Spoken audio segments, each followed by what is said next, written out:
Boa tarde a todos, sejam todos muito bem-vindos.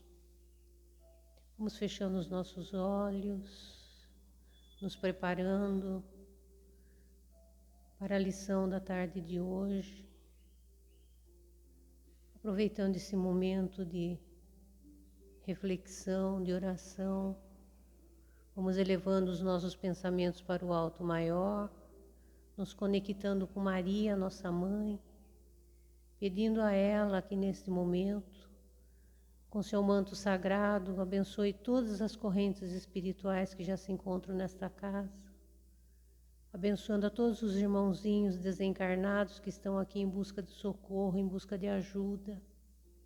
Vamos aproveitar o momento também e vibrar por todos os nossos antepassados, que Maria acolha cada um de acordo com sua necessidade e seu merecimento. Vamos pedindo também a Maria que abençoe todos os trabalhadores desta casa, principalmente aqueles que no momento encontram-se enfermos.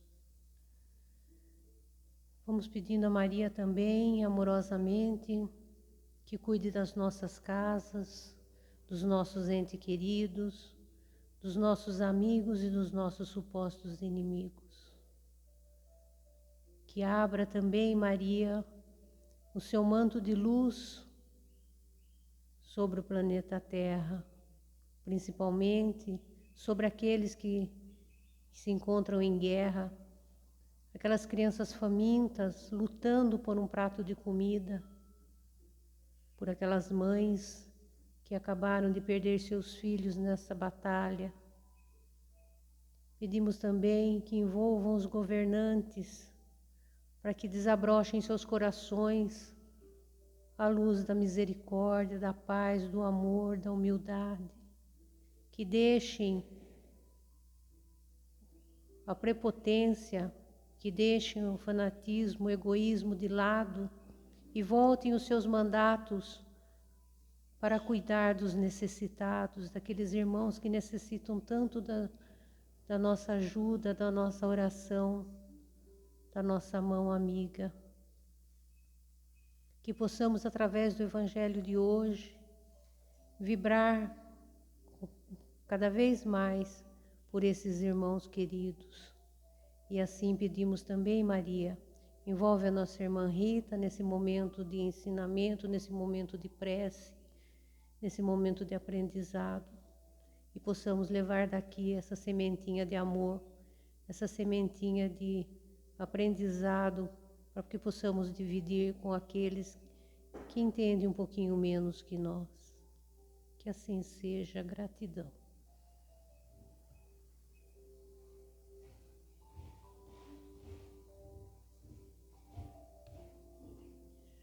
Boa tarde a todos. Hoje, dando sequência, então, ao nosso livro de estudo, da Boa Nova, do Chico Xavier, eu vou falar sobre o capítulo 5, sobre os discípulos. Os discípulos de Jesus foram um grupo de pessoas que seguiam e aprendiam com ele durante sua passagem na Terra. Eles eram escolhidos por Jesus para serem seus seguidores mais próximos e para ajudá-lo a espalhar a mensagem do reino de Deus. Eles eram pessoas comuns, muito delas pescadores, agricultores e coletores de impostos. Eles vinham de diferentes origens e tinham diferentes personalidades, mas todos compartilhavam uma fé comum em Jesus e estavam dispostos a aprender com ele. E quais eram essas lições, A mensagem, a primeira, era a mensagem do reino de Deus, a importância da fé e da confiança em Deus, a necessidade de amar e servir aos outros, a importância da oração e da comunhão com Deus. Os discípulos desempenharam um papel importante na missão de Jesus, ajudando a espalhar a mensagem do reino de Deus e a realizar milagres e curas em nome de Jesus.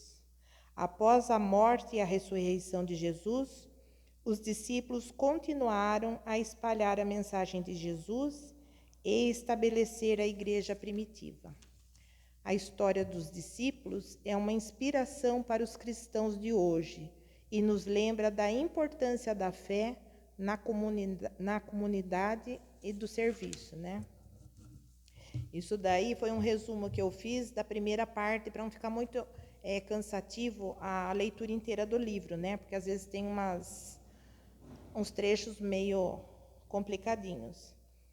Porém, eu vou ler agora, quando Jesus, quando ele chegou, né, nas proximidades de Cafarnaum, ele começou, né, a andar pela multidão e ele foi escolhendo, né, os discípulos, né, os apóstolos que ele queria que o seguissem. E daí ele os reuniu numa noite, e eu vou só vou ler agora qual foi a chamada, né, de Jesus para esses discípulos, né? Então, de conformidade com a narrativa de Mateus, as recomendações iniciais do Messias aclaravam as normas de ação que os discípulos deviam seguir para as realizações que lhes competiam concretizar. Então, Jesus entrou dizendo: Amados, com uma mansidão extrema, não tomareis o caminho largo por onde anda tanta gente, levada pelos interesses fáceis e inferiores. Buscareis a estrada escabrosa e estreita dos sacrifícios pelo bem de todos. Também não penetrareis nos centros de discussões estéreis, à moda dos samaritanos, nos das contendas que nada aproveitam as edificações do verdadeiro reino nos corações com sincero esforço. Ide antes em busca das ovelhas perdidas da casa de nosso Pai, que se encontram em aflição e voluntariamente desterradas do seu divino amor. Reuni convosco todos os que se encontram de coração angustiado e dizei-lhes de minha parte que é chegado o reino de Deus. Trabalhai em curar os enfermos, limpar os leprosos, ressuscitar os que estão mortos nas sombras do crime ou das desilusões ingratas do mundo. Esclarecei todos os espíritos que se encontram em trevas, dando de graça o que de graça vos é concedido. Não exibais ouro ou prata em vossas vestimentas, porque o reino do céu reserva os mais belos tesouros para os simples. Não ajunteis o supérfluo em alfajores, túnicas ou alpercatas para o caminho, porque digno é o operário de seu sustento. Em qualquer cidade ou aldeia onde entrardes, buscai saber quem deseja ir os bens do céu, com sinceridade e devotamento a Deus, e repartir as bênçãos do Evangelho com os que sejam dignos, até que vos retireis. Quando penetrardes em alguma casa, saudai-a com amor. Se essa casa merecer as bênçãos de vossa dedicação, desça sobre ela a vossa paz. Se, porém, não for digna, torne essa mesma paz aos vossos corações. Se ninguém vos receber, nem desejar ouvir as vossas instruções, retirai-vos, sacudindo o pó de vossos pés, isto é, sem conservardes nenhum rancor e sem vos contaminardes da alheia iniquidade. Em verdade vos digo que dia virá em que menos rigor haverá para os grandes pecadores do que para quantos procuram a Deus com os lábios da falsa crença, sem a sinceridade do coração. É por essa razão que eu vos envio como ovelhas ao antro dos lobos, recomendando-vos a simplicidade das pombas e a prudência das serpentes. Acautelai-vos, pois, dos homens, nossos irmãos, porque sereis entregues aos seus tribunais e sereis açoitados nos seus templos suntuosos, de onde está exilada a ideia de Deus. Sereis conduzidos como réus à presença de governadores e reis, de tiranos e descrentes, a fim de testemunhardes a minha causa. Mas, nos dias dolorosos da humilhação, não vos dê cuidado como haveis de falar, porque minha palavra estará convosco e sereis inspirados quanto ao que houverdes de dizer.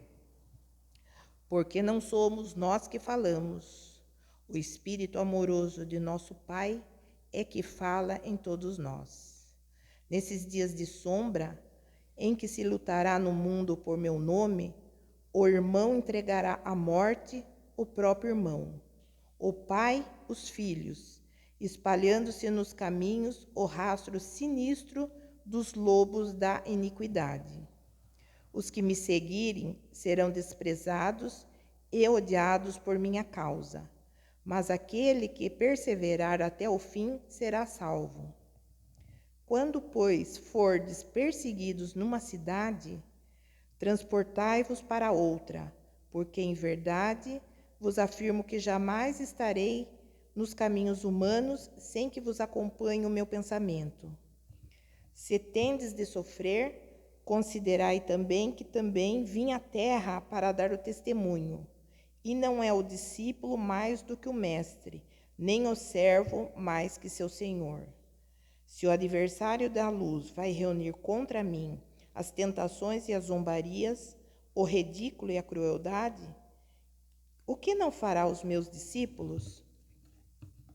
Todavia sabeis que acima de tudo está o nosso Pai, e que, portanto, é preciso não temer, pois um dia toda a verdade será revelada e todo o bem triunfará.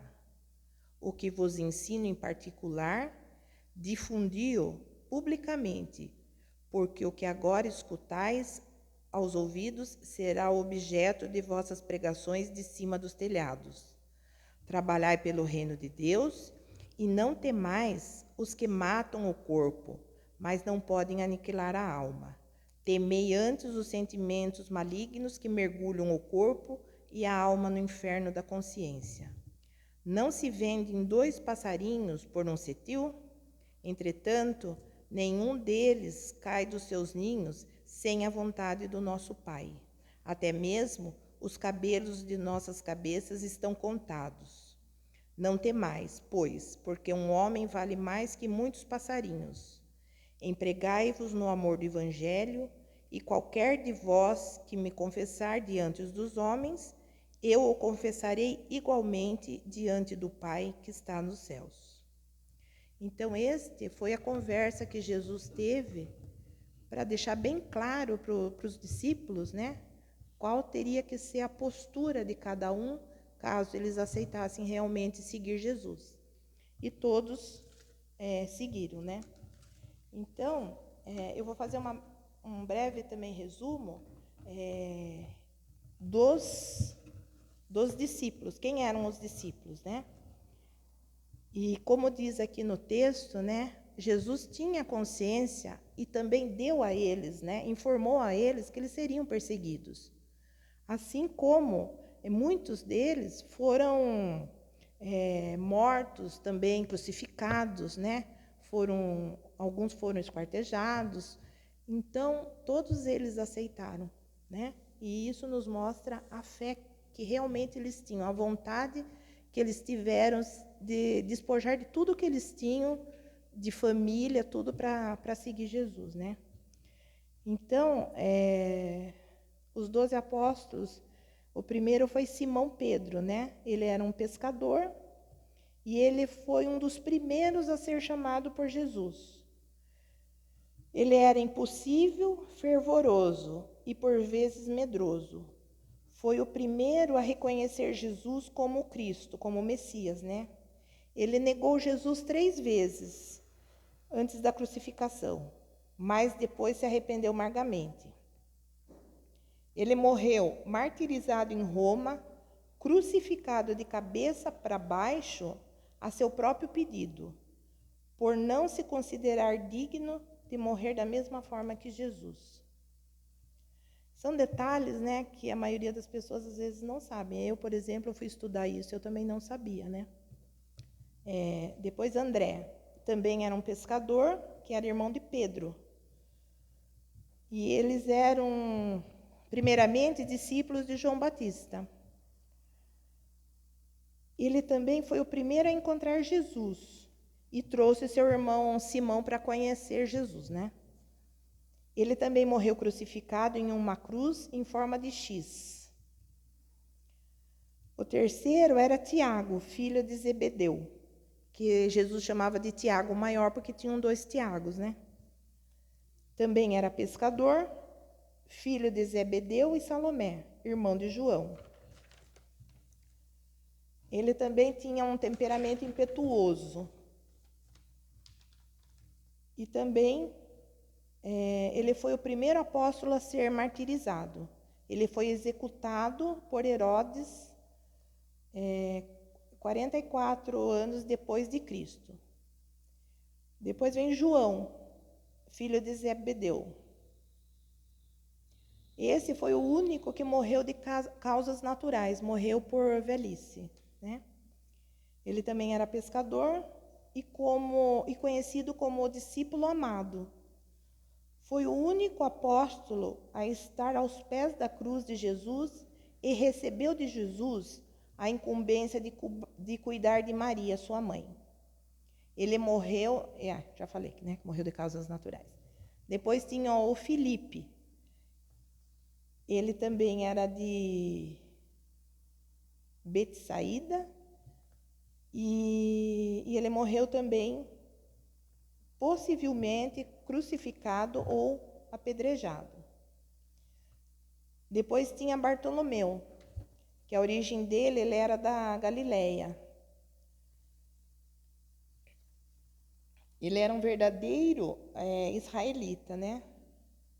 E inicialmente ele era cético, né? Ele não acreditava muito. Mas depois ele comprovou sua fé, né, em Deus. Também morreu martirizado na Armênia, esfolado vivo e depois decapitado. Daí tem Tomé. Esse não tinha detalhes sobre a origem dele, né? Mas ele era famoso por sua dúvida em relação à ressurreição de Jesus. Tanto é que tem até um ditado, né? Eu sou que nem São Tomé, né? Preciso ver para crer. E ele também era assim. Ele era incrédulo e, no entanto, ele demonstrou coragem ao se dispor a morrer com Jesus, né? E ele também morreu martirizado na Índia, perfurado por lanças. Daí tinha Mateus, né? Ele era um cobrador de impostos e Jesus o chamou diretamente na sua mesa de trabalho. E ele imediatamente aceitou o chamado de Jesus, né? E ele, pela sua profissão, ele era mal visto pelos judeus. Mas, quando ele aceitou o chamado de Jesus, ele demonstrou que a salvação era para todos, né? Então, é um evangelho muito importante, o evangelho de Jesus, porque ele tem um forte foco no cumprimento das profecias do Antigo Testamento. Ele também morreu martirizado, provavelmente decapitado ou apedrejado. Depois tinha o Tiago, que era o Tiago menor, né? Que ele era filho de Alfeu. Ele era uma figura menos predominante nos evangelhos, mas também morreu martirizado em Jerusalém, apedrejado até a morte. Depois Judas, né? Judas Tadeu.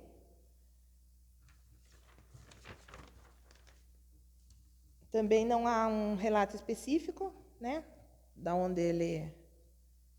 Mas ele era da região de Iscariotes, né? Por isso que falam Judas Iscariotes, né? Porque era daquela região. E Também morreu martirizado na Pérsia, decapitado e espancado até a morte com um porrete. Daí tem Simão, né? Ele também tem uma origem que não é bem detalhada.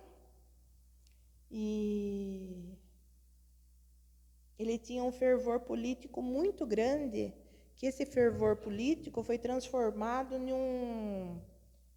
num fervor espiritual, né? Seguindo Jesus. Também morreu martirizado, crucificado e cerrado ao meio. Daí tem o Judas Iscariotes, né? O Judas era o único que não era pertencente à Galileia. E ele era o tesoureiro do grupo de Jesus, né? E ele é conhecido por ter traído Jesus por 30 moedas de prata. Depois da traição, né, que ele fez a Jesus, ele se arrependeu e devolveu o dinheiro. Mas, desesperado, ele cometeu suicídio.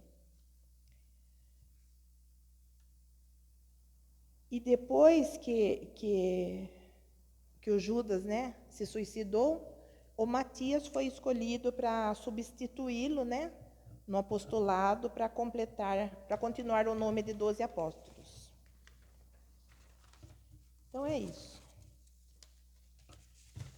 E daí, eu ia fazer isso a semana passada, não deu, né, porque aquela senhora fez um lindo evangelho, né, mas eu tinha transformado uma música que eu sempre escuto, e eu traduzi não, né? Eu transformei ela em uma oração que vale como uma reflexão para a gente, né? Então que às vezes a gente está, né, meio preocupado, meio angustiado, e pelo menos para mim, eu comecei a escutar que nem uma louca essa música no carro, e ela me dá muita vontade de continuar, apesar de todos os problemas que a gente enfrenta todos os dias, né? Então, eu vou ler, na verdade, fiz algumas adaptações. Então, tem dias que você não entende porque sua oração não foi respondida. Tem dias que você questiona o porquê Deus te silencia. Tem dias que o seu choro é mais que 1000 palavras. Tem dias que a sua alma dói e as suas lágrimas não param. Tem dias que não é alento quando você recebe um abraço. Tem dias que são preto e branco e você vê a vida como céu nublado. Tem dias que o sorriso não é natural, ele sai forçado. Tem dias que você quer desistir e jogar tudo pro alto. Mas você nem percebeu que todos os dias Deus estava lá. Mesmo você não entendendo nada da sua vida, Ele vai te cuidar. Sinta Deus cuidando de você. Tem dias que você quer pular do barco, mas as mãos de Deus te livram do naufrágio. Tem dias que se sente cansado, mas pode ficar despreocupado, pois Deus cuida de você. Passando por uma prova, Ele vai cuidar. Andando no deserto, Ele vai cuidar. E se faltar dinheiro, Ele vai cuidar. Quando estiver chorando, Ele vai cuidar. Deus está do nosso lado. Da nossa família também Ele vai cuidar. Em todos os momentos, Ele vai cuidar da nossa vida. Podemos ficar despreocupados, pois Deus cuida de nós o tempo todo. É só confiar. Que assim seja, graças a Deus. Obrigado pela atenção de todos. Então, vamos para os passes agora.